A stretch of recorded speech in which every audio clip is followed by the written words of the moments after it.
বন্ধুরা, আমি আবার আজকে চলে এসেছি আমার ভাইরাল উনুন নিয়ে।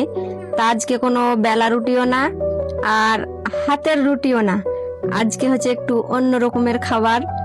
যেহেতু আমার প্রচন্ড দাঁতে ব্যথা হচ্ছে, তার জন্য আমি আজকে গমের আটাকে গুলে বানাবো।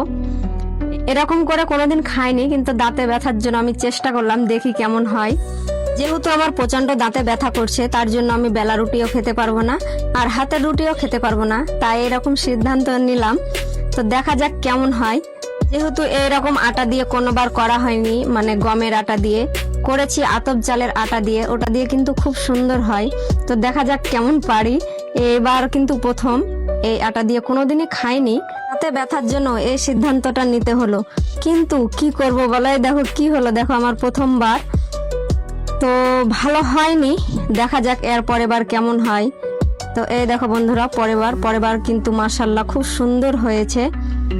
মানে আমি যেটা করি আতপ চালের আটা দিয়ে, তার থেকে এটা কিন্তু সুন্দর হয়েছে। কিন্তু যে কোনো কাজ প্রথমবার অত ভালো হয় না, তার পরের বার ঠিকই ভালো হয়। তো তোমাদের সাথে গল্প করতে করতে আমার পুরো কমপ্লিট, দেখতে পাচ্ছ আমার পুরো হয়ে গেছে। বন্ধুরা, একটা কথা তোমাদেরকে না বলে হচ্ছেই না, ভিডিও করা কি এতটা সহজ? কেন বলছি এই কথাটা জানো? আমি অনলাইনের দোকান যাই না কেন, বা পোল্ট্রির দোকানে যাই, যেখানেই যাচ্ছি বলছে তোমার তো অনেক টাকা, ভিডিও করার অনেক টাকা, এত ছোট পোল্ট্রি নিচ্ছ কেন? আবার অনলাইনের দোকানে গিয়েও তোমার তো অনেক টাকা, হ্যালো গাইস, হ্যালো বন্ধুরা বলবে আর একটা ভিডিও ছেড়ে দেবে, তাহলেই তোমার টাকা। সত্যি কি বন্ধুরা? তোমরা অবশ্যই কমেন্টে জানিয়ে তো, ভিডিও করা কি এতটাই সহজ?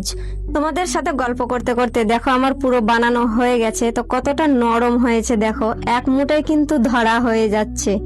এই জন্য আমি এটা করেছি, এই সিদ্ধান্তটা নিলাম যেন আমার দাঁতে না লাগে। তো দেখা যাক খেতেও কেমন লাগে। খেতে তো খুবই ভালো লাগবে আমার মনে হচ্ছে। তো ভিডিওটা কেমন হচ্ছে অবশ্যই কমেন্টে জানিও।